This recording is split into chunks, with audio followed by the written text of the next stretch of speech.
I think it's 10 o'clock, and before we start this session of the Board of Zoning Appeals, we wanted to say goodbye to a very distinguished citizen of Columbia and former member of this board, Ernest Cromartie, and I think Brian Cook, the zoning administrator, was going to give a presentation for him. Yeah, just briefly, we'd just like to thank Mr. Cromartie, Ernest, for your service on the board. It was, I guess, 10 years? Yeah, that's a long time to be on the board, and you certainly were an asset, and we definitely will miss you on the board. And I know you moved on to other service with the city, and look forward to working with you in that capacity as well. But we just want to take the time to publicly thank you for your service and have a little.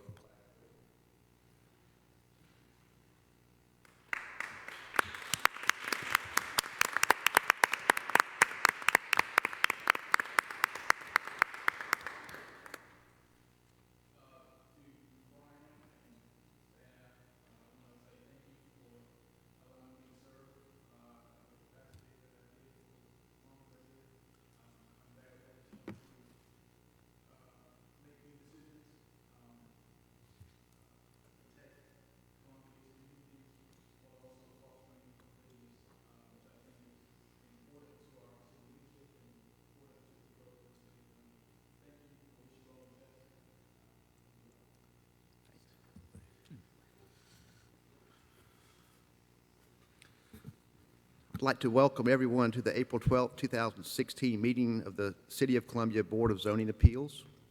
I'm Chuck Sally, and I serve as the chair of the board. This time I'd like to introduce the other members of the board. To my far left is Calhoun McMeekin, and to my left is Pat Hubbard, and to my right is Preston Young, then Reggie Williams, and then Reggie McKnight and Regina Williams. That's the member. Tyler Gregg is not here today. This time I'd like to introduce the staff that will assist the board during this meeting. Brian Cook is the zoning administrator. Andrew Livingood is the deputy zoning administrator. And Andrea Wolf is the senior secretary for planning and development services. The board is charged with hearing applications for special exceptions, variances, and administrative appeals. All testimony is recorded for the record, and anyone wishing to speak will need to be sworn and must come up to the podium to speak. No testimony can be taken from the floor. When you come up to the podium, state your name and please speak clearly into the microphone because the meeting is being recorded. For those of you who plan to speak, you must be sworn. So if you are here as an applicant or here to speak, in any case, please stand at this time and raise your right hand. Do you affirm or attest that the testimony you will give today is the truth and nothing but the truth? I do. Okay. At this time, we will move to the approval of the minutes. If I could have a motion to approve the minutes from March 8, 2016. I move we approve the minutes. Second. We have a motion and a second. All in favor say aye. Aye. Aye. All opposed? Okay. There is no old business today. So we'll move on to the consent agenda. Brian. Thank you. The one case on the consent agenda today is 16-013, special exception at 5239 Farrow Road, tax map 11607, 06, and 12. Special exception to establish a daycare facility. That's the only item on the consent agenda. Mr. Chairman, is anyone in the audience or on the board would like this item removed from the consent agenda? I see none. Again, that concludes your consent agenda. Take a vote. I move to approve the consent agenda subject to any conditions and exhibits that may be found in the case summary for the application and to adopt as the finding of the board those findings for each case prepared by the staff and also found within each case number. I'll second it. So, motion and a second. Is there any discussion? All in favor, please say aye. Aye. Aye. All opposed? The motion carries. Thank you, Mr. Chairman. We'll move to the regular agenda. We have no items under old business. We'll move to new business. We have two administrative appeals that are at the same address, but they are separate individual appeals. Basically, our rules of procedure for conduct of hearing, I'll introduce the case. The applicant will do his presentation, then staff will do the presentation, and then the appellant can rebut. The applicant for you today is case 16-010, Administrative Appeal. 4716 Divine Street, tax map 138140902. It's appeal of the zoning administrator's determination regarding a sexually oriented business. The applicant is Thomas R. Goldstein, attorney for Cricket Store 17 LLC, also known as Taboo Adult Superstore. The applicant does allege in their application for administrative appeal that the zoning administrator did err by arbitrarily requiring Taboo to comply strictly with ordinance regulations or face immediate penalties or fines and/or imprisonment rather than to allow Taboo continued operation as a non-conforming use. The city is electing to enforce a provision of the ordinance for a sexually oriented business despite Taboo's record of compliance and compatibility with the surrounding uses in the vicinity of its property. Again, that was verbatim from the applicant's application, and the applicant is here and can state their case. The applicant would like to speak. My name is Tommy Goldstein. I represent the applicant in this case. The first case is an appeal from what we contend is the arbitrary decision of the zoning administrator to shut down the business while the case is on appeal. And May I ask you, excuse me, what case is on appeal? well, there's a case pending in the Fourth Circuit Court of Appeals from the grant of summary judgment by Judge Terry Wooten. That case is pending in the Fourth Circuit Okay. Court of Appeals. Did your client try to get a preliminary injunction? Correct. And what happened with that request? The district court denied it, and the Fourth Circuit denied it. So there's no court order requiring the city to withhold enforcement, is that correct? That is correct. So why is it arbitrary to do what they're allowed to do? The ordinance, the licensing ordinance provides in section 11-610, subsection B. And of course, you have a copy of the ordinance. If not, I'll be glad to hand one up. If any court action challenging a license decision is initiated, the city shall prepare and transmit to the court a transcript of the hearing within 30 days after receiving notice of the filing of the court action. It then goes on to say, upon the filing of any court action to appeal, challenge, restrain, or otherwise enjoin the city's enforcement of any denial, suspension, or revocation of a temporary license or annual license, the administrator shall immediately issue the respondent a provisional license. Zoning administrators refuse to do that. The provisional license shall allow the respondent to continue operation of the sexually oriented business or to continue. Excuse me, are you still quoting? Yes, And the sexually oriented business language shows up in the license provision? correct. Okay, thank you. It's in 11-610- subsection B.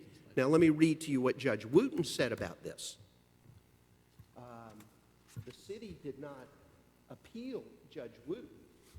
So let me read you Judge Wooten's order at page 46, and I'll be glad to hand up a copy of that as well. Mr. Chairman, if I may, just to speak on the section that was quoted.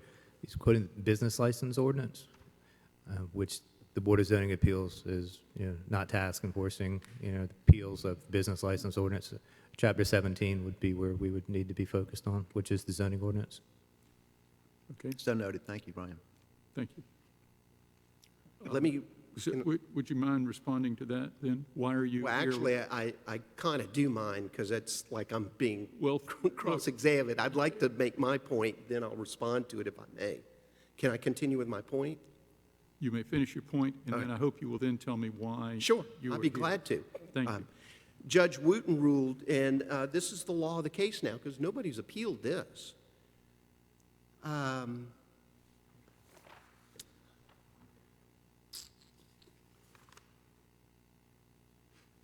think I cited the wrong page number. I did. I cited page 46. I meant 43.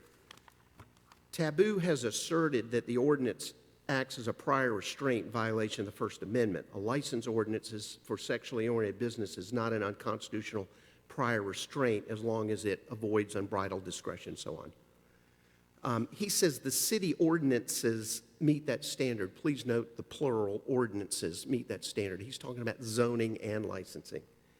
The city may deny a license based only on reasonably objective, non-discretionary criteria unrelated to the content of the expressive materials. Judge Wooten then goes on to say,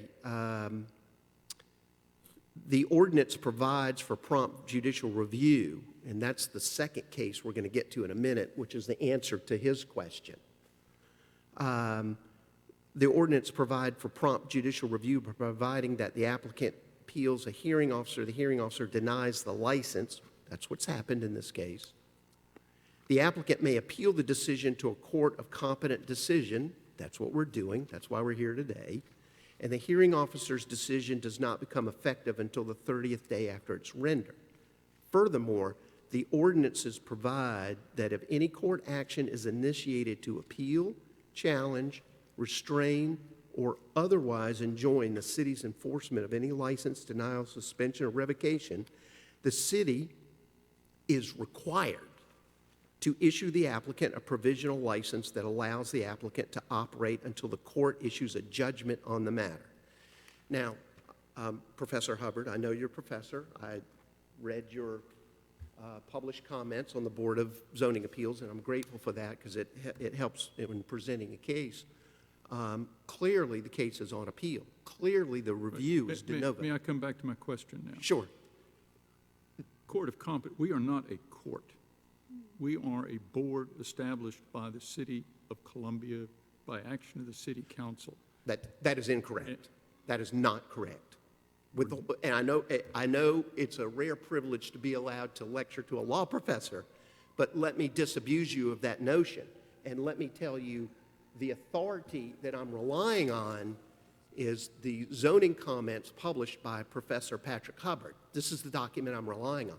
As you point out in this document. I'm flattered you think that's authority for anything. It is authoritative.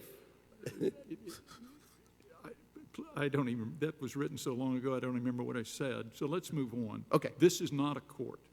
I disagree. Whatever you have interpreted something, it's not a court. It's a quasi-judicial body by statute. But that's not a court.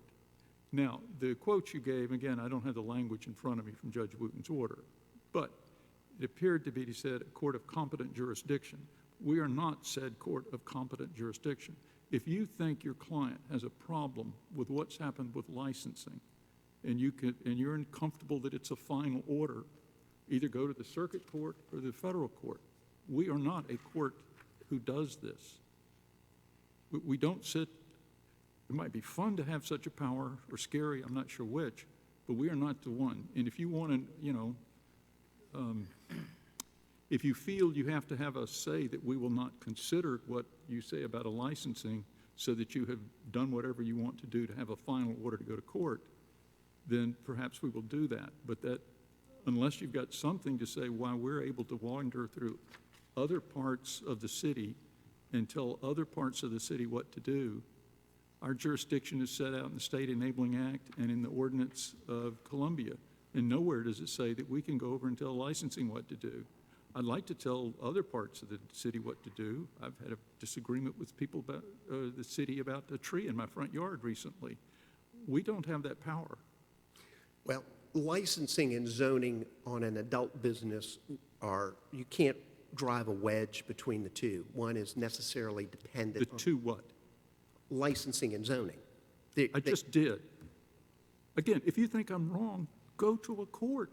Well, then if what you're saying is, You're wasting our time. That's what I'm okay, saying. if you're saying I'm wasting your time, I'm saying that if you want a final order, we will say we do not talk about licensing, we don't review licensing, and then if you want to appeal our decision to a circuit court or federal court, perhaps I'm wrong, perhaps we're wrong. But what you're saying is so extraordinary, it's hard to believe that we do have such a power. And you have not pointed to any language in the State Enabling Act or in the ordinance giving us that power. I thought I did in my written application, 6-29-800 is what I'm pointing to. Any is that the person aggrieved may appear before the Board of Zoning Appeals. I find, you're aggrieved, we're listening. Well, no, you just said you're not listening. You just said we're going No, I'm saying we have said what your grievance is in the wrong place. This grievance is in the wrong place. If you don't like licensing, go to court, go to city council. We don't do it. Okay. Well, if your decision is you don't want to listen to the presentation, you're I going. want to listen to the presentation. I just want to say that this point, we understand your argument. We don't agree with it. If you were before the South Carolina Supreme Court, you would understand, go on to the next point, correct? That's right. Thank you. Okay. But you just told me you don't want to hear the next. Is that your only point? No, of course not. Well, then go to the next one, please. The decision is clearly discretionary by the, and remember now, it's zoning that's controlling the decision of my client's business. It's not licensing, it's zoning. And I guess we'll revisit this at the next case. But the city has not made any effort to issue criminal citations over this business until January 28, 2016. That was just, if you recall, a few months ago. So clearly it's a discretionary act. The city's ordinances, Well, abuse of discretion is either something lacking fact or a mistake of law. Is that correct? I think that's a correct statement. So which do we have here? Both. Okay, please tell us which ones. Which is a mistake of fact, which is a mistake of law. Well, the mistake of fact is that there's no evidence before you that my client is operating a sexually oriented business. How are you supposed to derive that? Does anybody read the ordinance? The ordinance says 30% of your inventory. I don't see anything in this record says it's 30% of their inventory. So, Okay, I hear your point. When Mr. Cook presents his side and you will have a rebuttal, we will see what evidence Mr. Cook wants to point to. Is that fine with you? well, Professor, in your view, as speaking on behalf of the City of Columbia, Board of Zoning Appeals, that would constitute due process in your view? That I'm now going to hear what their case is? When his turn to speak is, he will talk, and then you will have rebuttal. We're going to have three parts. Part one is you, part two is Mr. Cook, and part three is your rebuttal. Okay. I think it'd be just more efficient to hear you talk about his evidence after he's talked about it. Okay, well, I guess I need to sit down and hear what his evidence is then, You since I can don't go know. one. Do you do this in court? I mean, you go one point at a time, and then you have a list of points. We'll go to the next one, okay? I've been in a lot of courts, and all the courts I've been in, and let me, you bring up a very good point. Let's go back to it. No, let's go to the next point that you have. Well- You have filed a series of points in your application for administrative appeal, typed out, numbered 1 through 5, correct? That is correct. So that's what I know apparently you have a number of points, That's correct. and one of them is that there is no factual support for the allegation that this is a sexually oriented business. That's Is that correct? correct. I understand your point. Okay.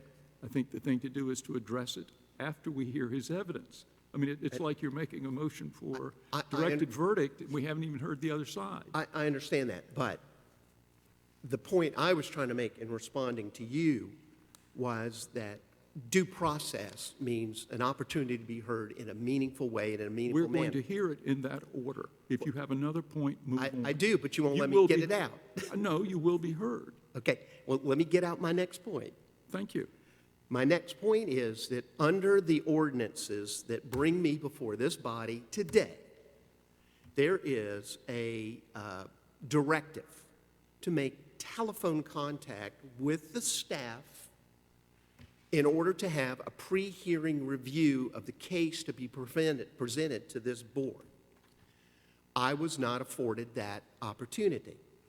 The staff refused me that opportunity. That How creates... have you been prejudiced by that? I'm obviously being prejudiced right now. You're just telling me they got some evidence that I hadn't seen that I'm about to hear and that I get to stand up and rebut. That's not due process. Nobody thinks that's due process. Well, you can make that one of your grounds of appeal from us, okay? I agree. You have shown no prejudice except you didn't have advance notice of something, okay? Is that your argument? You're asking me to prove a negative, which can't be done. and That's the law why I'm doesn't- telling you, I want you to come after he gives his. You say he has no evidence. Let's hear it. Okay, well, I don't think that that comports with traditional notions of due Fine. process. And you have argued that, and I want to make clear, I understand your argument. There should have been a pre-hearing conference that you argue assert other people got, and that you did not. I'm not quite clear. Your prejudice is lack of notice. Tell me if I'm wrong. Lack of notice of what the evidence is the city has. Is that correct? That is correct. Fine. Can we go to the next point, please? Well, I mean, I'll be glad to read them to you. Well, I've got them in front of me. Well, then I don't need to read them to you. I mean, I think at this point, we're just wasting Well, everybody's time. let's talk about number 2. Do you have 2 in front of you? Sure.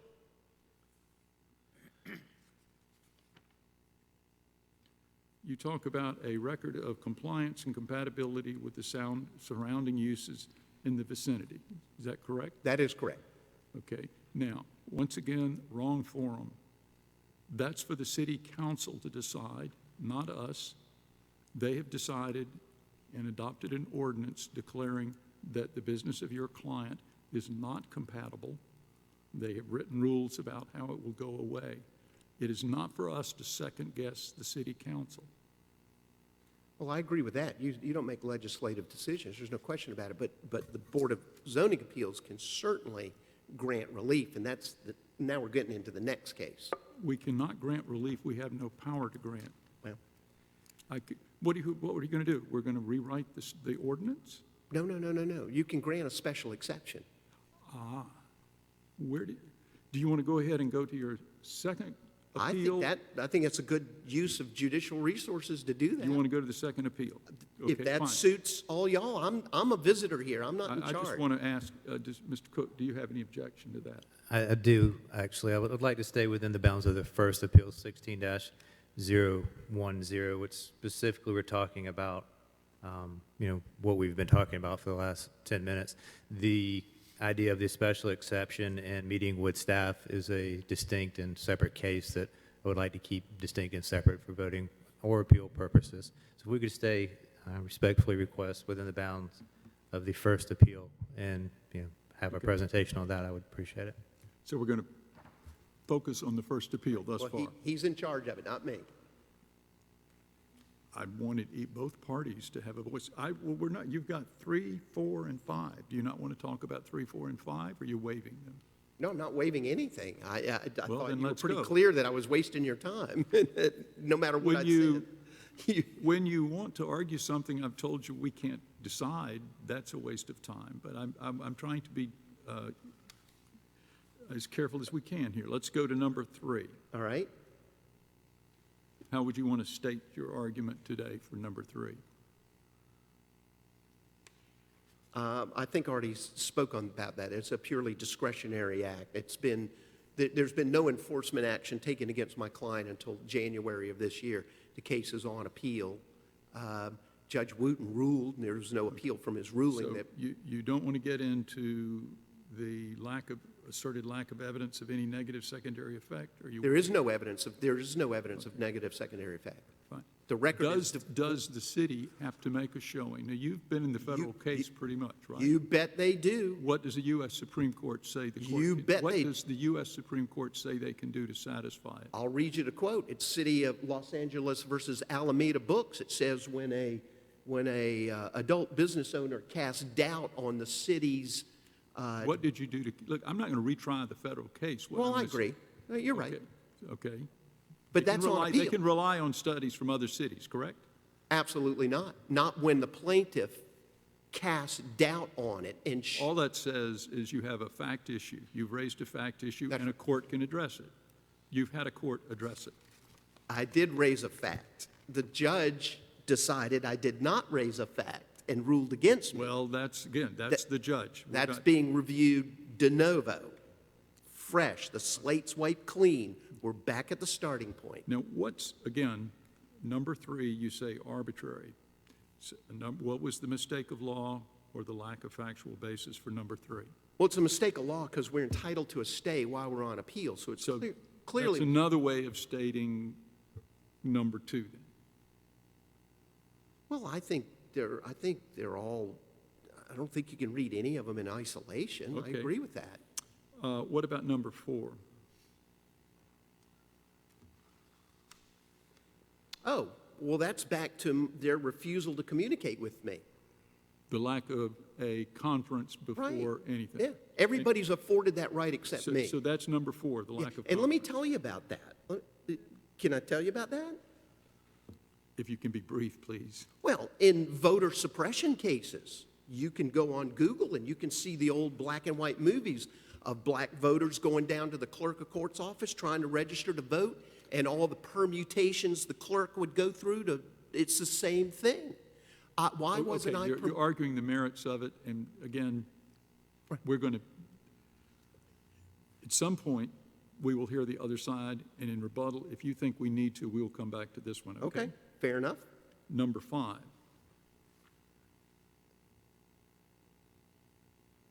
It's mistake of law, to adopt your terms as mistake of law and a mistake of fact. Correct. Well,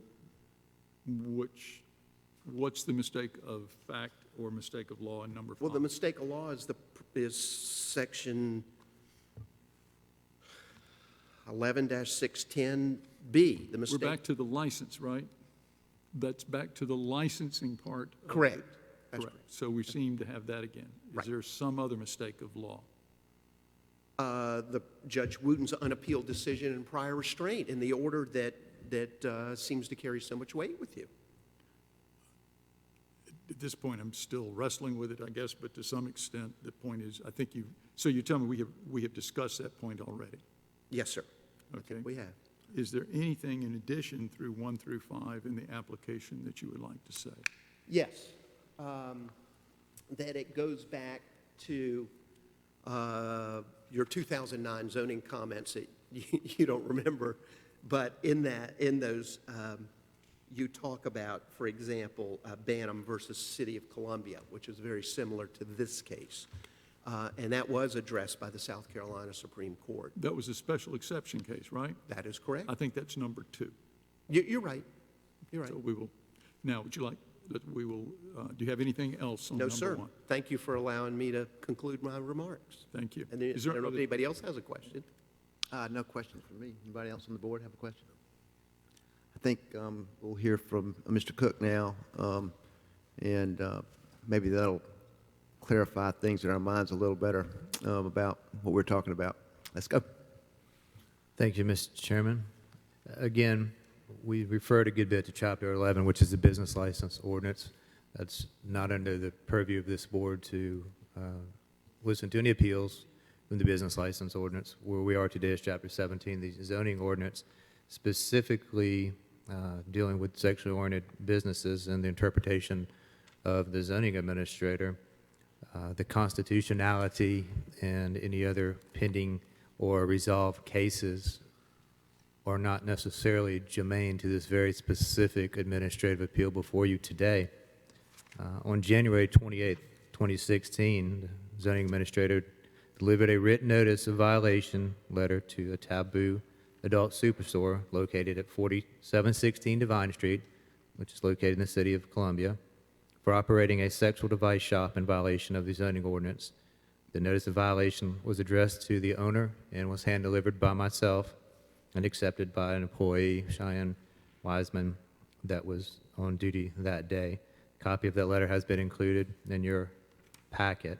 Again, this appeal is and can only be narrowly defined to answer the question of if on January 28, 2016, was Taboo Adult Superstore operating as a sexual device shop in violation of the zoning ordinance. There was some mention about the 30% rule.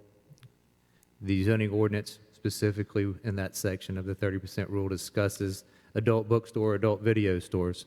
That's a certain type of sexual-oriented business. What specifically I made the allegation in my letter of violation to Taboo was they were operating a sexual device store. In your application, Do we have that section about the 30% rule? Is that in this part? it is not in that because it's specifically not germane to this case. The notice of violation was a sexual device shop per 17372, and the definition of a sexual device shop, a sexual device, and a sexual-oriented business is in your packet on the second page. I won't read those specific definitions unless you would like me to. I think everybody on the board can read. So also, we have an exhibit that Andrew would like to present to the board and also to the applicant. It was photographs that were taken by our staff, myself, on January 28th, 2016, when we issued the notice of violation.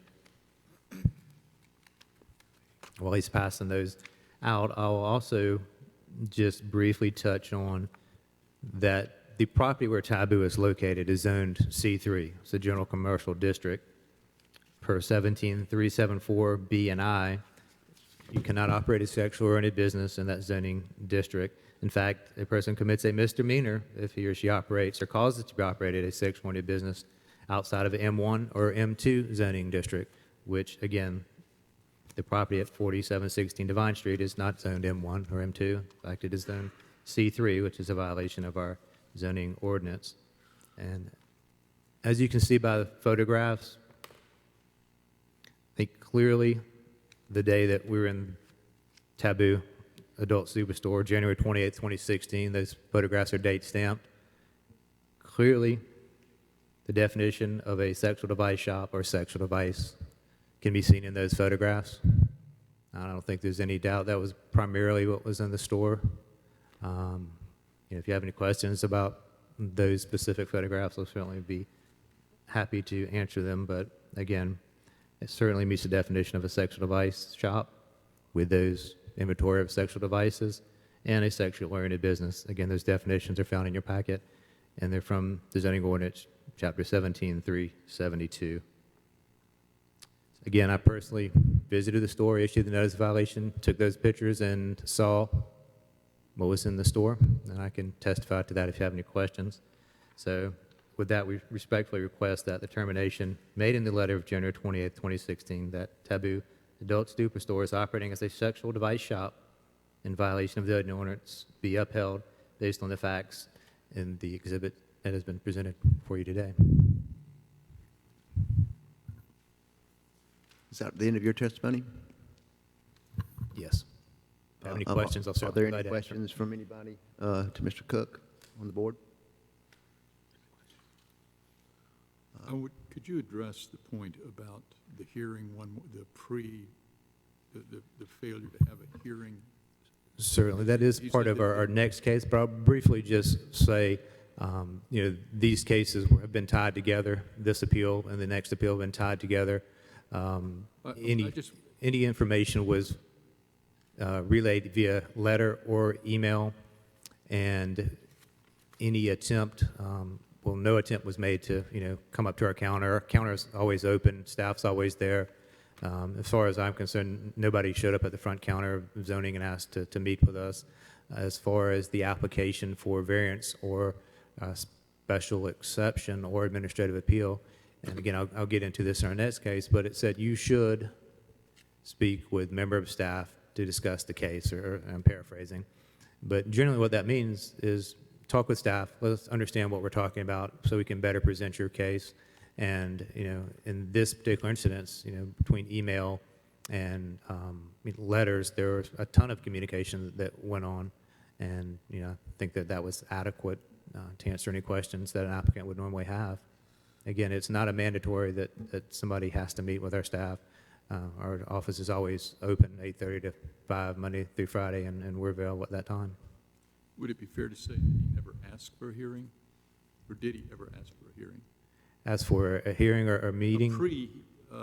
Conference, let's call it that, ask for a conference. It gets into the second case more so. So if he did ask in an email specifically about the special exception and the variance that we'll discuss. The number 2, Right. but not as to number 1. They're kind of combined together because initially administrative appeal, a variance, and a special exception were submitted as one packet. Then we had to subdivide those to talk about the administrative appeal for the enforcement of the sexual device shop and then the special exception / variance appeal. So there was communication in that regard via email and letters, but both are kind of tied together. Was there an explicit, I want to have a conference request? I don't recall. Okay. But I think your view is it really didn't matter. Is that correct? Well, specifically, what came to mind when you asked that last question was for the special exception request and the variance request, which, again, I'll get into in our next case. But that was kind of a moot point because of the fact that I'll make the assertion that you can't apply for a special exception or variance in this case. Therefore, I understand that, so I'm just trying to say, since there are 2 appeals, one is as I understand, is an appeal of the enforcement decision. Is that correct? correct. And generally speaking, with an enforcement decision, which is the case of this one before us of January 28th, 2016, it's a little unusual in the fact that generally if there's an enforcement issue, we send a notice of violation followed by a summons to go to court. So generally these things are handled in court. There's not a lot of dialogue back and forth. So it's a little unusual in this particular case to go to the Board of Zoning Appeals for something that normally would go to court. There is, and I'll touch briefly on this, there was no enforcement action taken by the zoning department. We issued a notice of violation. The application for variance, special exception, and administrative appeal were initially submitted. There's a stay of proceedings from any action taken by this office under Chapter 17 of the zoning ordinance. So we basically put our enforcement on hold to have this venue for due process the day before you, and just kind of give the applicant the opportunity to speak and get everything out in the open. So that is, And so the enforcement proceeding is stayed pending the result of this appeal. Is that correct? Can you repeat it? I'm sorry. The enforcement proceeding in the court is stayed, is not proceeding, pending the administrative appeal determination. That is correct. Thank you.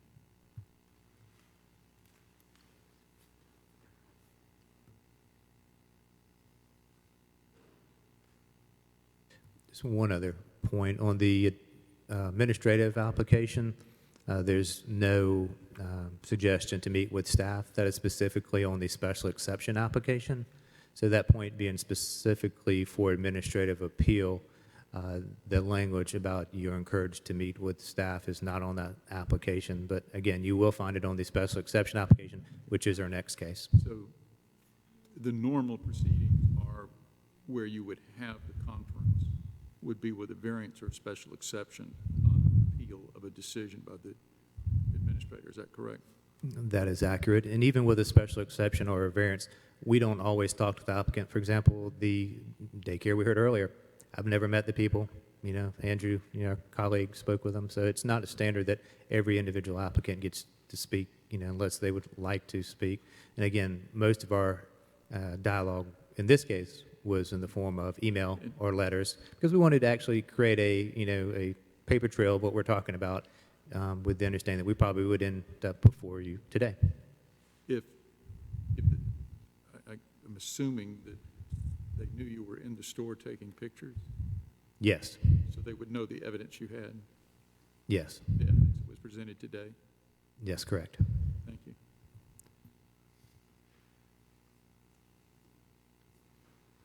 I just have one quick question, and you may not know this, but was a business license ever issued? Business license for a sexual-oriented business was never issued, to my knowledge, for this business.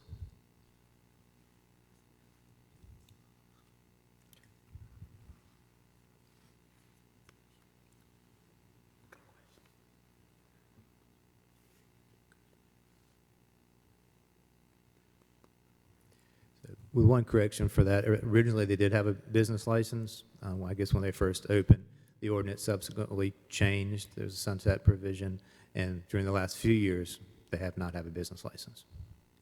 So since the ordinance was changed by city council, is what you're saying, they did not issue a license? Correct. Put another way, when the amortization period ran from that point on, they did not have a license. Right. That's my understanding, yes. Thank you. Any other questions? Would you like to readdress? I'm sorry, it's hard to hear. When we began, I was asked to stand and take an oath to tell the truth. And so I was paying attention because you were administering the oath. Was Mr. Cook administered that same oath? Is his testimony under oath that he just gave to this board? I don't recall if he stood up and raised his hand or not. No, I didn't. Generally, I'd be glad to do it. And Would you mind doing that and affirm that you? But you see, done it? generally, Mr. Cook always stands up and swears in because he is going to testify on every case. So it would be astonishing if he did not do it today. No. Please, let's fix it up if there's a problem. No, I did not. Would you stand up and raise your right hand?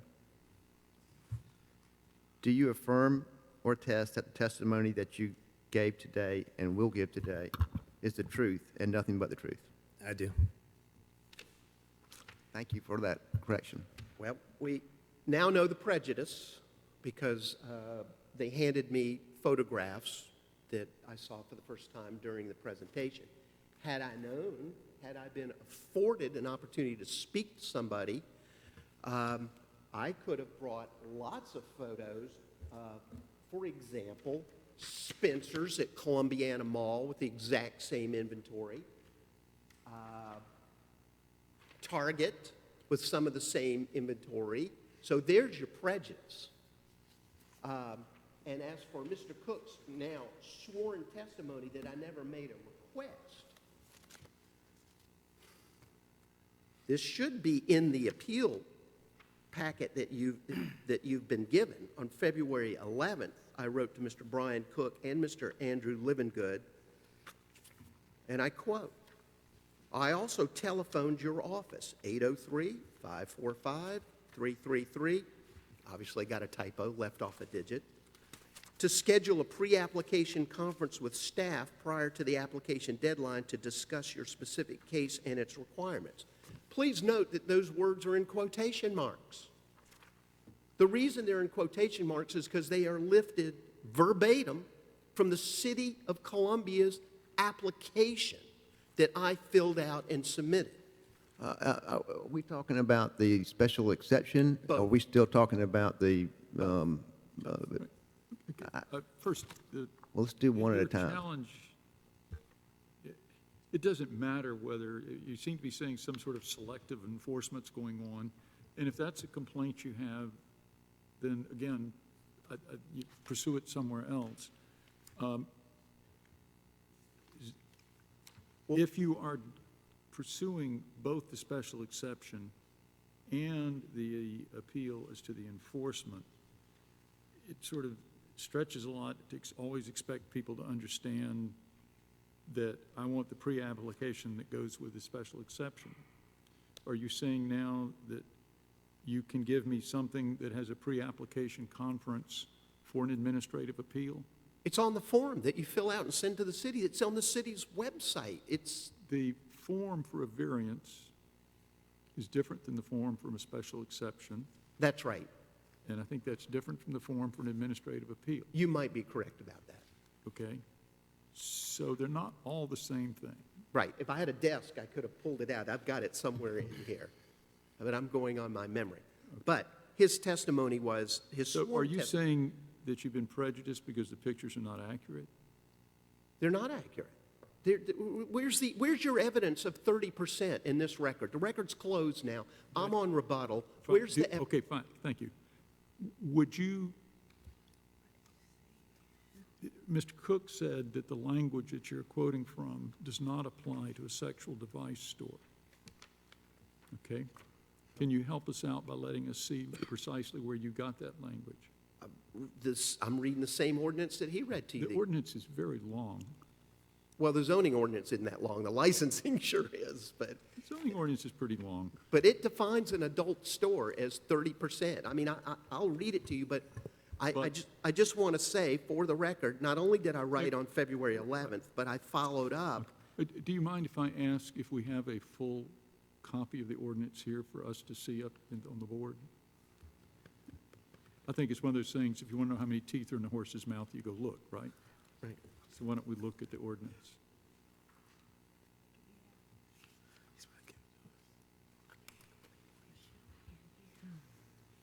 Well, while he's looking, let me quote from my March 1st letter. Let me quote, "Please also reconsider your decision that you will not schedule a pre-hearing meeting with staff, since according to your application instructions, meeting with staff prior to board hearing is a prerequisite." I got no response to that. I can't believe that, Well, but I think you're into the special exception, as I understand it. well, Which section are you relying on for 30%, please? oh, well, I wanted to show you the photos of Spencer's and Target. I don't think those are relevant. That's an argument that they're not doing it fairly somehow. If you think those should be enforced, file a citizen complaint and let the operation occur.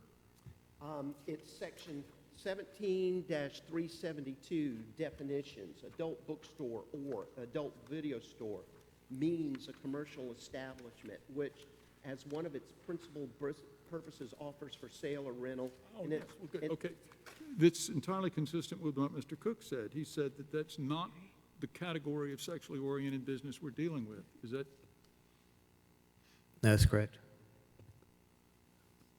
there are multiple categories of sexually oriented businesses. That does not apply to the particular type that's involved for your client. Okay, well, I guess we'll have to agree to disagree. I didn't hear any evidence in this record that, Well, okay, we're agreeing to disagree? Right. You've got a ground of appeal? right, that's right. Okay. Okay. That's a question. May I ask a Sure, question? please. Where is your evidence of what the makeup is of the inventory in this shop? Well, isn't that a good question? That's an excellent question. All I'm hearing is, Yeah. Gosh, wouldn't that have been a wonderful thing to be able to present to you right now? Why Had I can't been you? afforded an opportunity to prepare for the hearing, that's, you mean to tell me that you knew that you were coming in front of this board and that you chose not, I don't understand. So you mean to tell me that you don't know the makeup of your client's inventory? course Is I that what do. I heard you say? of course I did. Well, then why can't you tell us? You can look at the photos. But where is that Where's burden? the city- the The city- burden that you're putting on the city to prove that it's 30, more or less than 30%, why don't you make that case for us? The burden is on them, not me. It doesn't what you're matter. yeah, You're that- not that's what I that don't kind of understand. business. Okay, I mean, I think the point's well made, though. You thought 30% was important, right. and you didn't proceed on any concern. Whether the burden's on the city or not, if you find that to be so relevant, why don't you make that point? Well, if you leave the record open, I'll certainly submit some additional evidence to refute what they said. We don't do that. Excuse me, I have a question. Thank you. Attorney Goldstein, Goldstein? you stated in your application for administrative appeal that the city caused Taboo significant loss of inventory, loss of sales, and substantial costs to restock empty shelves. My question to you is, how much of a loss did the city cause you? Well, I don't have the exact figure, but it was thousands and thousands of dollars. Let me answer your question. What happened was, Mr. Cook came in, my client said, fine, we'll just be general retail. Pulled everything off and just went to general retail. Sent his employee down to pull a general retail license, and the city said, sorry, you ain't getting a general retail license either, go away. And so that's when we went back to the stay provision, and that's what turned the temperature up. All of our efforts to turn the temperature down were met with a stiff arm from the city. I can't even get them to pick up the phone and return a phone call. So what what I want to know from you is what percentage of that stock would it have been more than 30% at that time? No, of course not. And let's just, can we just have an honest conversation? Can we just cut through all the smoke and let me answer your question? What they're talking about are the devices. They're talking about devices. Women buy devices. Couples buy devices. It's a small percentage of their inventory. If you go in the store, it takes up, I don't know, probably 5% of the shelf space, maybe 3% of the shelf space. That's what they're talking about, devices. Let's just have an honest conversation. That's what's got the city upset. But yet Target, CVS, Spencer's, they all sell the same devices without any objection from the city. Here's the shelf at Target right here. There's a photograph of the shelf at Target selling devices. May we see that? Sure. I mean, it's my only copy, I'll give it back to you. No, I don't want it. I can email you a color copy. That's sort of I just need to see it right now, that's all. well, he says you're going to, well, okay, well, that's fair enough. That's fair. He says they're going to keep it, but make me a copy. That's fair enough. The problem with your argument, once again, is this is not up to us. The device says, basically, a commercial establishment that regularly features sexual devices. That describes what Mr. Cook took a picture. What did you just read? What did you just read? Regularly features? Where's the adverb regularly? Who's defines regularly? We will define that as we apply the rules. Okay. I just want to make sure we can agree on the language. Oh, sure. But there's an adverb in there. Doesn't make for a good ordinance. You throw in a bunch of adverbs. Then it goes on to say, this definition shall not be construed to include any pharmacy, drugstore, medical clinic, any establishment primarily dedicated to providing medical or healthcare products or services, or any establishment that does not limit access to its premises or a portion of its premises to adult only. Now, notice those are all tied together by ors. Right. And so whatever you take a picture of these other kinds of stores has been addressed by the city council in the ordinance. But not by your zoning administrator, because we offered to make it open.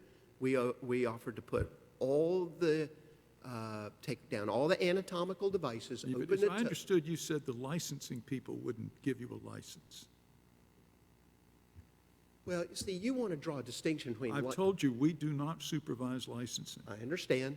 So I have to draw this distinction. I know you don't like it. You'd like to just kind of chat about it. No, And if we were a policy board, it might be interesting to do it, but No, we're not a there is no policy- distinction. There is no distinction. There's no, well, we say there is. You've gotten your decision. Well, that's like saying- If we vote to deny your appeal. Oh, you well, can that's say- a foregone conclusion. You can say that we were in error on that ground, okay? That's right. All right.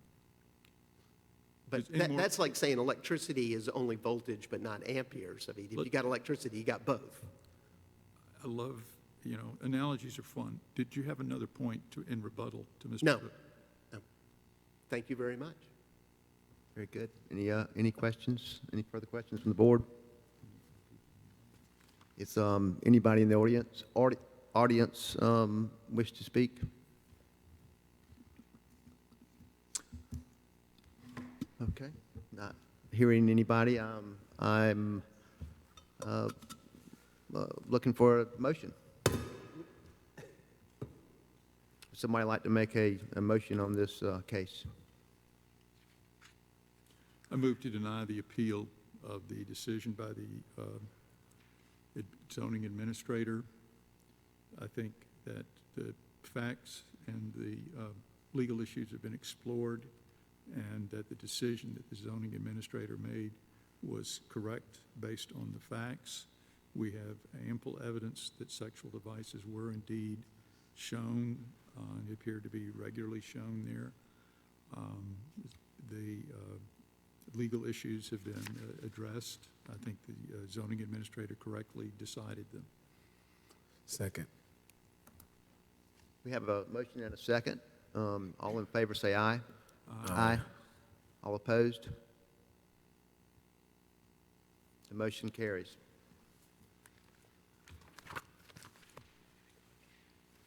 Ms. Goldstein, are you prepared to do your second? I'm sorry. I may have speaking to the microphone a little bit better. We basically already covered it.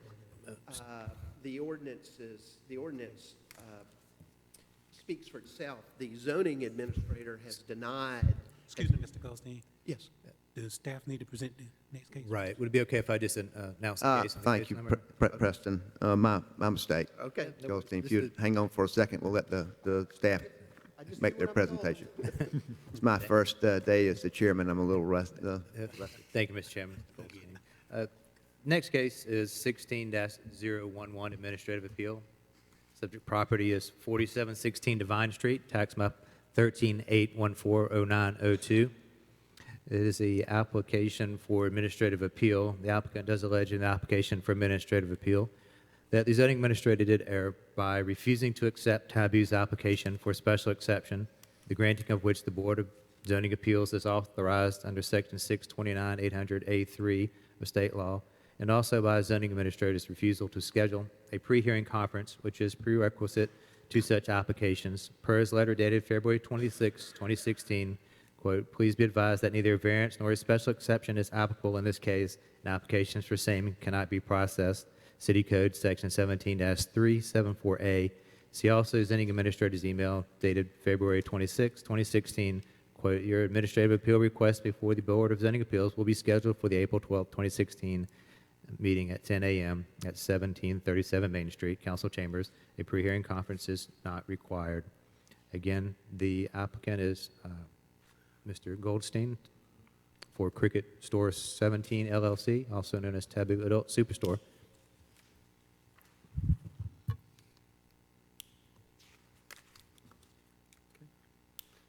Anyone here to speak on that? Yes. Yes, sir. Tommy Goldstein, I'm the lawyer for the applicant. This, I think we can make very brief. We've already discussed the request for pre-hearing. According to the application, it appears to be a mandatory prerequisite. We were not afforded that opportunity. The zoning administrator is refusing to put the case in front of you. He's refusing to allow me to appear. Well, can we just cut your Sure. phrase, cut to the chase? Sure. Whatever it was you were talking about earlier. The ordinance clearly says that no special exception regarding any of the requirements of this section, that being the sexually oriented business provisions, may be granted by the Zoning Board of Adjustment. May. Doesn't say shall, it says may. Now, let me read you your ordinance, Section 1-2, Definitions and Rules of Construction. This is your ordinance. Shall, may. The word shall is mandatory. The word may is permissive. But that's not really the heart of my argument. The heart of my argument is this is a quasi-judicial body created by the General Assembly. With all deference to your expert zoning administrator, the city does not have the authority to deny my client the right to appear before a state-created board of zoning appeals. You exist by the General Assembly, not by the City of Columbia. The Enabling Act that creates you says any person aggrieved may appear before the Board of Zoning a person. Well, here I am, and I'm aggrieved. But your zoning administrator won't let me appear. So it's very simple. We have the right to make our, and by the way, this is where we go back to Professor Hubbard's excellent article on zoning. I don't know why you want to disavow it. It's a nice piece of work. Professor Hubbard, in his article, says that when you meet the 5 statutory criteria for special exception, then public policy is served by granting the special exception. Now, Professor Hubbard didn't make that up. He lifted it out of a I spring. have to tell you that this has been amended, the language that's discussed there, so it's a very different ordinance that we would use today for special exceptions. Well, I'm talking about state law. I'm not talking about your ordinance. What the state law says is special exceptions is that special exceptions may be granted, I don't have it in front of me, but something subject to whatever conditions the city council want. So the city council sets conditions. So your argument Well- boils down to whether may prohibits as opposed to shall, that we're That's right. entitled to grant special exceptions. But that's not my real argument. My real argument is, am I allowed to appear and be heard, yes or no? He says no, and I assume y'all are going to say no too. So really, that's all I have to say.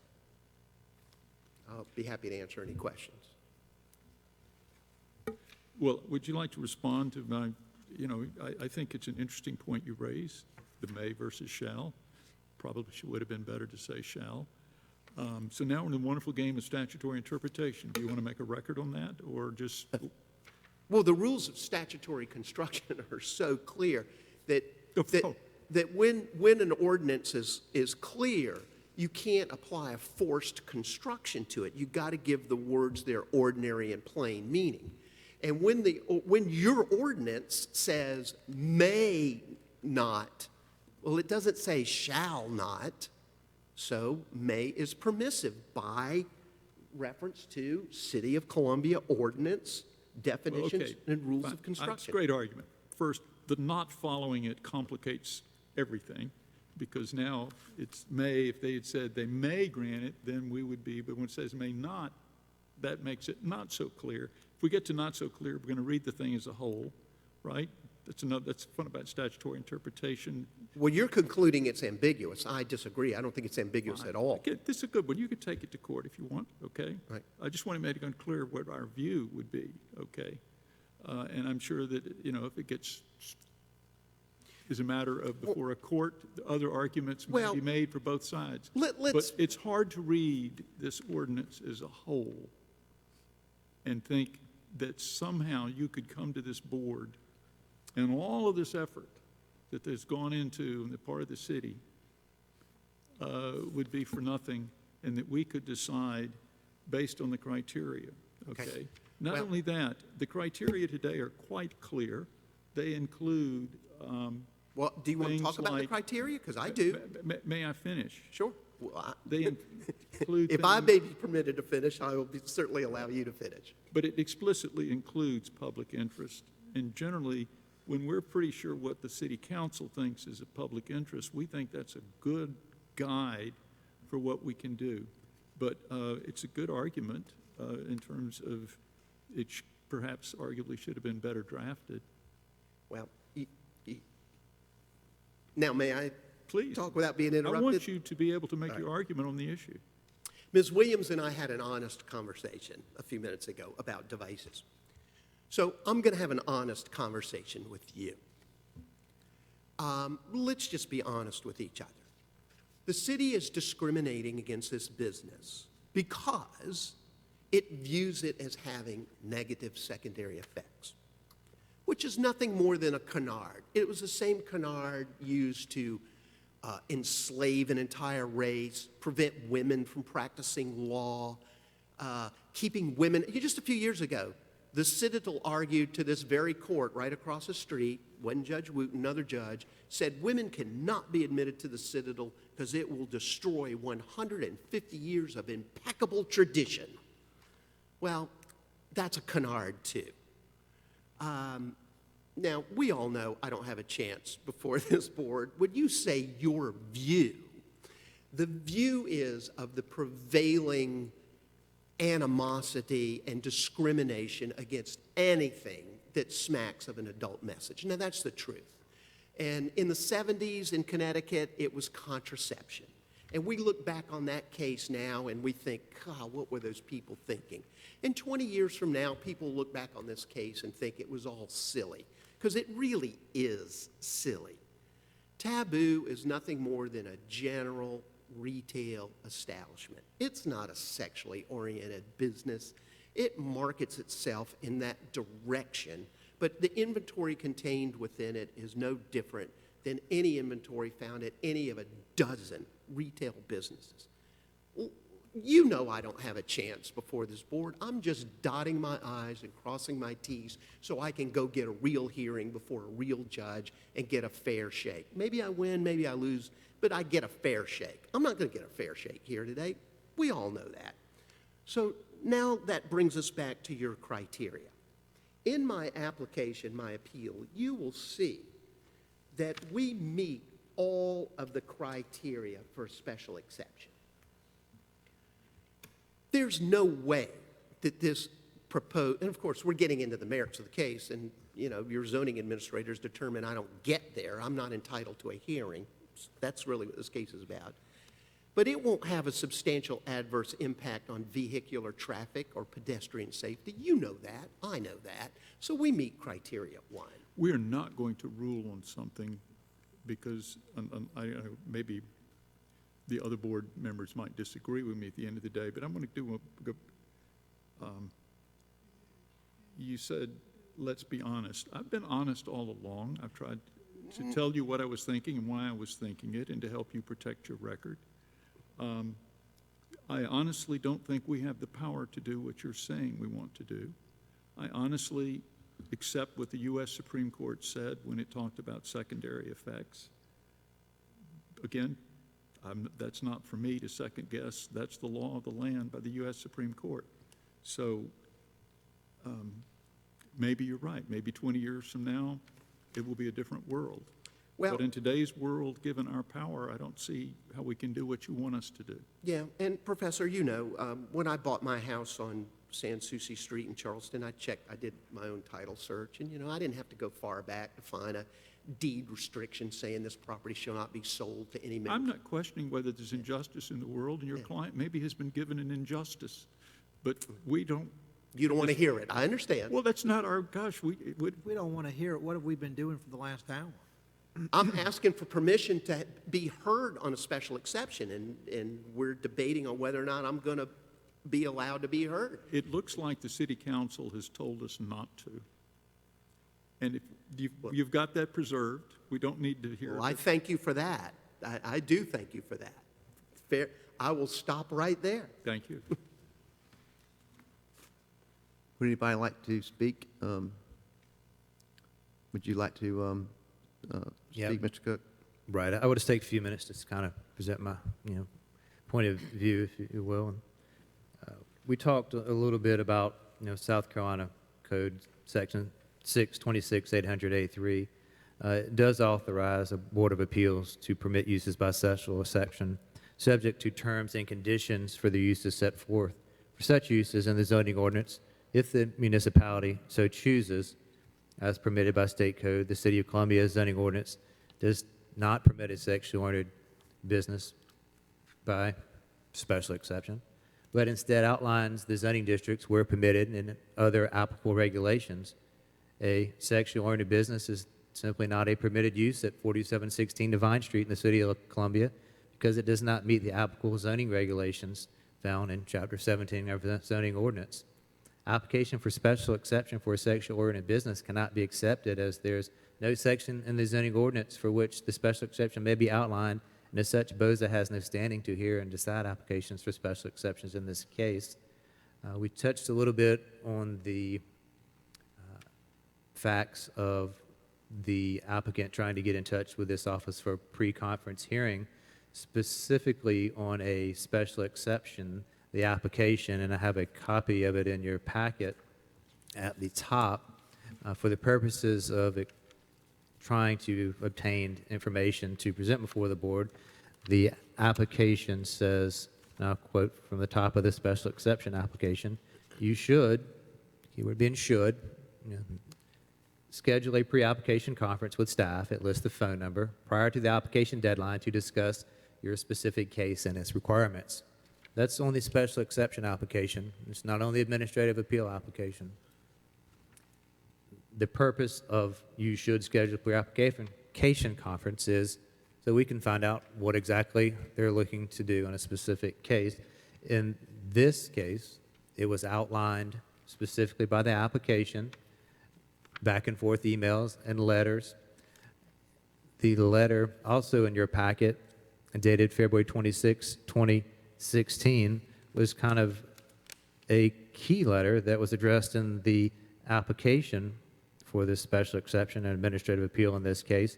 Again, February 26, 2016, a letter to the Jeff White of Taboo Adult Superstore and also Mr. Goldstein. It was sent via email. It basically outlines that I am in receipt of the application requesting administrative appeal, an application for a special exception, and also at that point of variance. The variance or the special exception in that case, again, is not applicable. We can't hear a special exception. When I say the Board of Zoning Appeals doesn't have the authority to hear a special exception case, we go to section 17.112.2a, the Board of Zoning Appeals shall hear and decide only the applications for special exception as the Board of Zoning Appeals is specifically authorized to pass upon by the terms of this article. Again, a special exception is not a choice you get to pick. You're either permitted in M1 or M2 as a sexual ordered business and you meet the criteria found with the ordinance, or you don't. A special exception under Chapter 17 of the City of Columbia zoning ordinance is not applicable for a sexually oriented business. Specifically, 17.374A talks about no variance from any provisions of this section, referring to the sexually oriented business, may be granted by the Board of Zoning Appeals. It goes on to say no special exception regarding any of the requirements of the section may be granted by the Board of Zoning Adjustment. And that would be this board. Specifically, to kind of wrap up, there was an application for 2 administrative appeals, a variance and a special exception. They all kind of came in together, and then they were separated, and then they were resubmitted. There was a lot of emails back and forth, letters back and forth. The correspondence was there. My email on February 26, 2016 to Mr. Goldstein, and I'm just going to read it because it's short. It says, "Dear Mr. Goldstein, good afternoon. Please find attached to this email a letter regarding 4716 Divine Street, Taboo. Your administrative appeal request before the Board of Zoning Appeals will be scheduled for the April 12, 2016 meeting at 10 a.m. at 1737 Main Street, Council Chambers. A pre-hearing conference is not required." Again, at that point, we're not looking at a special exception. We're looking at administrative appeal. I had all the information that I needed to proceed with the administrative appeal in this particular case. So based on the facts that I've submitted for you today, again, the Board of Zoning Appeals has no authority to accept or hear an application for special exception for the operation of a sexual-oriented business at 4716 Divine Street, as the zoning ordinance does not grant authority nor the use to be permitted as a special exception. The zoning administrator respectfully requests that the determination not to accept application for a special exception be upheld. That concludes my testimony. Thank you.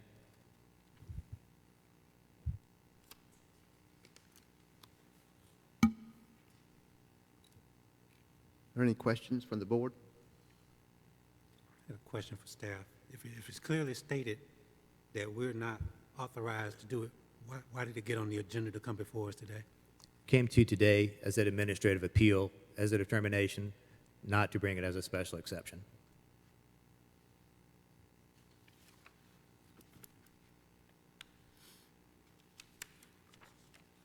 Okay, anybody else? Mr. Goldstein, would you like to have a rebuttal? I'll keep it short. I think y'all have heard enough of me. I just noticed, I just was taking notes as Mr. Cook was speaking. He said, he used the plural, first case, nominative, plural. We can't hear a special exception. That's not his decision. That's your decision. And it's a decision given to you by state law, not the City of Columbia.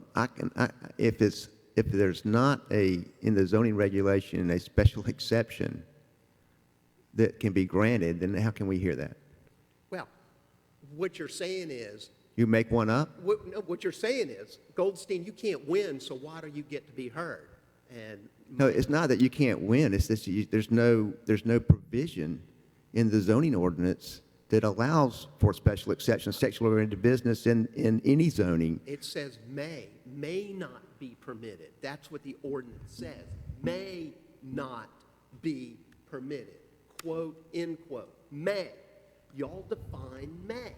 You define it. The city defines it, may. I didn't write the ordinance, I just follow it.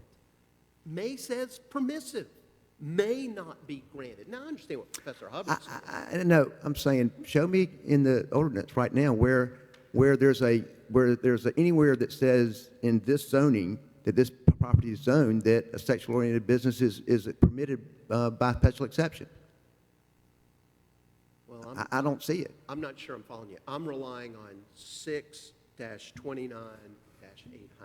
the state statute that creates you. You're not created by the city of Columbia. You're created by the fellas under the gold dome down the street. That's who creates the board. And an interesting thing that Mr. Cook said, he says, when he's quoting the statute, he says, the Board of Adjustment's not authorized to hear it. That's what he just told you. And that's what it says, Board of Adjustment. The reason it says Board of Adjustment is because Mr. Bergthold drafted the ordinance for the city of Columbia, and because he's from Tennessee, it must be a Board of Adjustment. Here, it's a Board of Zoning Appeals. So, I mean, they don't even have the right name of the right, they don't even know y'all's name in the ordinance. So you're contending that you have the right, your client has the right to make up a special exception in a particular zoning that's not in the ordinance on any zoning they want to, and come before this board and be heard. Is that what you're saying? So like if I wanted to build a factory in C3, it's not allowed. I can come before this board and say, I want a special exception, even though it's not allowed on the ordinance as a special exception. You're absolutely correct. Article 1, Section 22, South Carolina Constitution guarantees it. So, again, I didn't write the Constitution, I just follow it. That's all I did.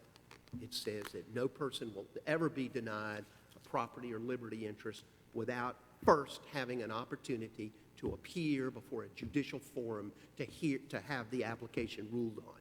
That's in the Constitution. So you got that, Article 1, Section 22, you got 629-800. Y'all don't want to hear it?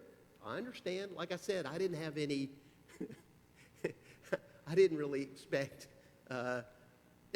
any favorable outcome today, but, you know, I'm just going through as Professor Hubbard already observed, I'm just going through the procedural steps in order to get to where I need to be. So that's all I have by way of rebuttal. Okay, thank you very much. Entertain a motion, please. I move to deny the administrative appeal. I think the most correct interpretation of the language at issue about the special exception is pretty darn clear, that we are not supposed to even consider this because we cannot grant them. And so I think it's a fairly simple thing, but I think that's the correct interpretation. I'll second it. We have a motion and a second. All in favor say aye. Aye. All opposed?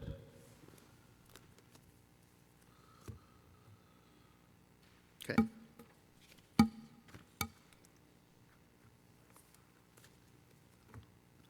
The next case, Mr. Cook.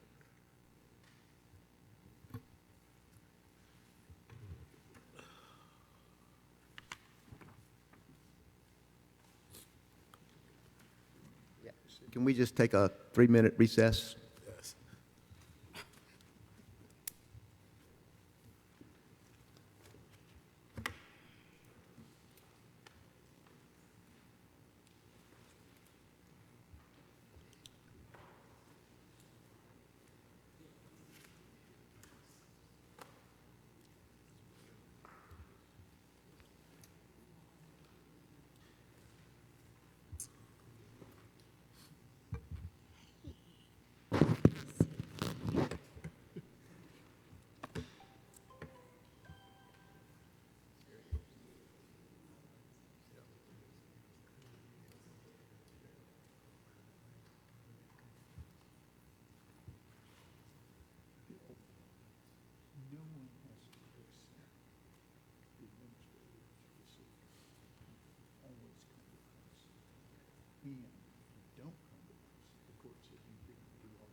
Okay. And That's why I wanted him out of the room. what's happening is a lot of citizens love proceedings like this. And I've always, I want to believe that I was behind the push years ago to make, to have city council meetings at night. Okay, when did it used to? It used to be during the day. You Oh, kidding? yes, yeah. I didn't have my, I know. and so, So you are a trailblazer.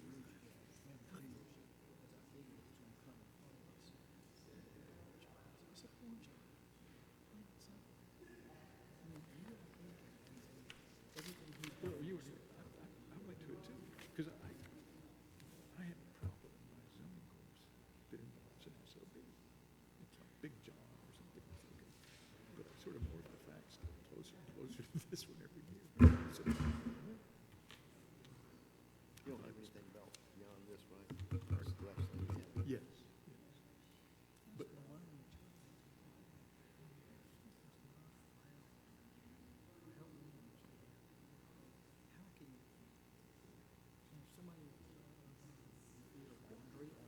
right, well, actually, I understand.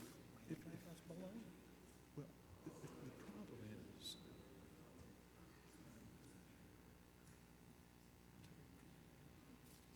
what they've got in the ordinance, you may, but, they've got these definitions of kinds of uses, and then they have the zoning categories.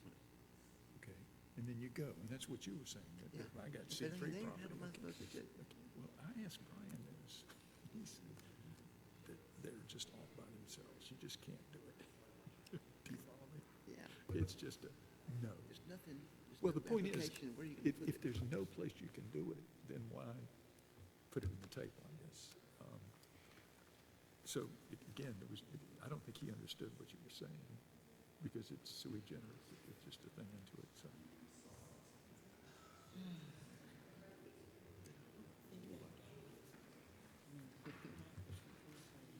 He's a good lawyer. Yes, but think of it, while he's been fighting, this guy's open. He's just doing his job. He reminds me of my son. Maybe I should tell my son needs to go to law school. Doesn't matter whether it's germane or not, he's got a great comeback and an answer and Yeah, I don't know.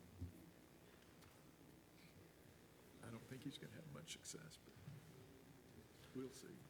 Are we ready to move on with the next and last case?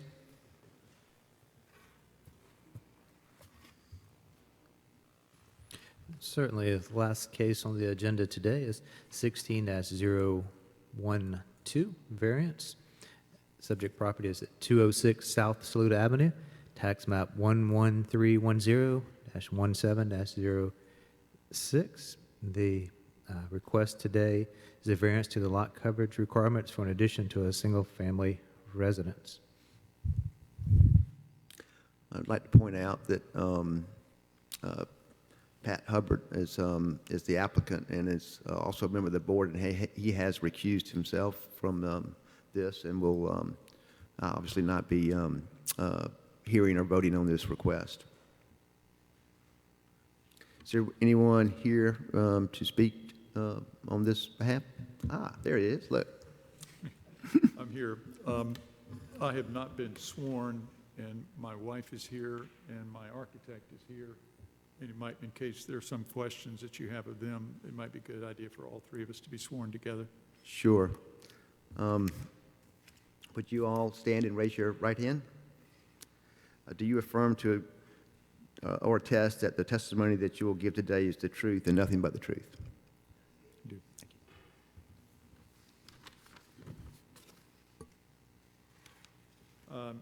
The request submitted is for a 36% coverage of the lot. We are entitled to 30%. We think we can make it under 35%, make it at 35%, but if something goes wrong along the way, we would lose 6 weeks or so coming back for another 1%, so we're asking for an extra one. and I'm making a commitment here that we will consult with staff about any use of that extra 1%. The background here is we have bought a house built in 1935 in the Hollywood Rose Hill area. The house requires a great deal of work. We also are trying to convert it to a situation where we can live on one floor if need be, and not use the second story. The second story is primarily for, we have 2 married sons with children, and they would be up there visiting. They're staying there when they visit. In terms of the difficulties we've had in acquiring this, first, the extraordinary and exceptional conditions. There are a number of houses. It's one of these older neighborhoods preceding that was established before zoning. Many of the existing houses, either as a result of variances or having been there and non-conforming, exceed the 30% already. Thus, that we would have an extraordinary and difficult situation just because we're coming in and trying to improve and add to the home, not being able to do things that others have done already. One of the things that, for example, most homes today want garages or 2-car garages. We are going to have a 1-car garage, particularly the idea of security later in terms of parking the car and getting out at night. And that also presents a problem at special and exceptional conditions. They do not generally apply, as indicated above. Throughout the neighborhood are houses with coverage well in excess of 30%. In terms of effectively prohibiting and reasonably restricting the use of the property, the desire we have, we currently have a very large house and a very large lot with a large garden. We have enjoyed our 40 years there, but we don't think we can continue to do that for the next 20 years or so. And so we want, as I say, to find a different residential situation. The Columbia Comprehensive Plan that was adopted a while ago, 2008 for 2018, stresses the need to accommodate a growing and aging population. So in terms of good reasons to be thinking of dealing with coverage limits, the need to be on one floor indicates something that has to be taken into account in terms of reasonable use of the property. It also would be very hard to sell a house like this without certain conditions, given the amount of money we want to invest. People would want certain things in the house, and it would prohibit us from having reasonable use for that reason. It will not be inconsistent or a detriment to the adjacent property. It's consisting, as I said, with the existing kinds of density. And it, again, back to the comprehensive plan, it fits into the idea of to permitting and encouraging contextual sort of infill development by new construction or expansion of construction. The variance is the minimum necessary. We bought the house in October. We have been working with our architect for months, trying to squeeze every square inch out of it, and this appears all that can be done. It's in harmony with the purpose and the intent of the ordinance. It will be styled, it will fit in. The house, as I said, 1935. There are no design controls in this area other than sort of mass kinds of concerns like, McMansions that don't fit in. We are very big on historic preservation. We are going to preserve the look of the house. It has vinyl siding now. We're going to take that off. I don't think the existing siding will work, so we will put up hardy plank siding for the older part of the house that fits in with the neighborhood and trying to keep it in character with the neighborhood. And it will improve the neighborhood and be consistent, again, with the goals to be accomplished. We went to the Hollywood Rose Hill Neighborhood Association and presented the proposal. There's a letter in the packet, I believe, indicating that they have no opposition. They were unanimous in this vote. There are a couple of letters from the people along South Saluda, our next-door neighbor, or will-be next-door neighbor, and his wife, also across the street, the Pratts. The other house, the other across the street property is a large apartment complex, and we did not quite know what to do about that, so we didn't pursue them see what their views were. On the other side of the house is rental property. We have emailed and telephoned those people and have had no response. We have emailed with the people who have the properties adjacent to us in the rear, and they have all been supportive of our going forward with this. If there are any questions of me or my wife or the architect, we'd be glad to answer them. So this is currently an undeveloped lot? It's as a current house built in 1935. We're going to renovate it extensively and then do the additions. So you're going to keep the main footprint of The that? current house is going to, the footprint of the current house, it pretty much will be the same. The additions primarily are in the back. There will be an addition on the front, within the footprint of the front porch, in order to create an entry hall. I mean, it doesn't really have an entry area now. And again, to sell the house when it's over, we have to expand some stairs inside, and we need an entryway. But it will look like it was part of the original design. It's a neat old house. Right, got it. And so then everything that's shown on that addition, including the greenhouse and the garage, has got a roof or covered. Is that the reason for the coverage, or is that, is some of that open? Correct. The footprint you see here, the dark gray area is pretty much the existing footprint. Here's the main residential addition, greenhouse in the rear, and this is an open courtyard, I understand, and this is a garage with a studio.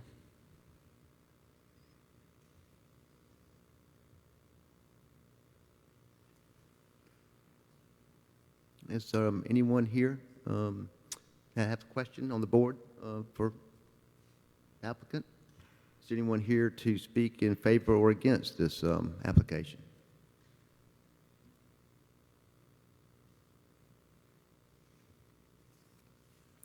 Hearing none, I would like to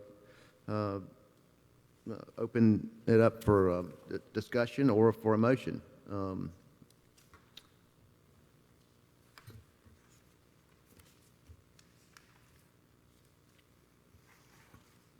If anybody on the board would like to, I'd be glad to make a motion if would work.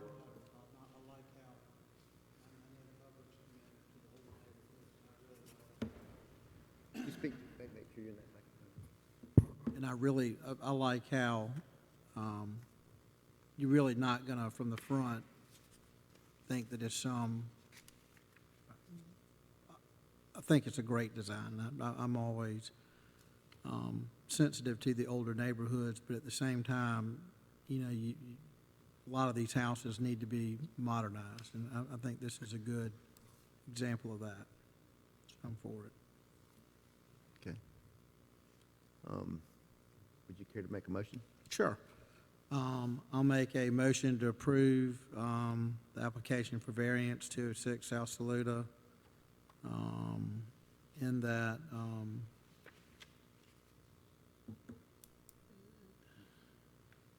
I'll just run through the criteria. This is a smaller lot for the Hollywood Rhodes Hill area. I don't think that it's going to prohibit. It's not going to be a detriment to the neighborhood. It does prohibit or restrict their right to utilize the property. And I think that the percentage that they're going over is minimal. So based on that, I'm in favor of granting this variance. I'll second it. We have a motion and a second. Is there any stipulations on the application from staff? No. All in favor of approving the motion, say aye. Aye. All opposed? Okay. Carries. May I entertain a motion to adjourn? Second. Appreciate that. We are now adjourned. Thank you.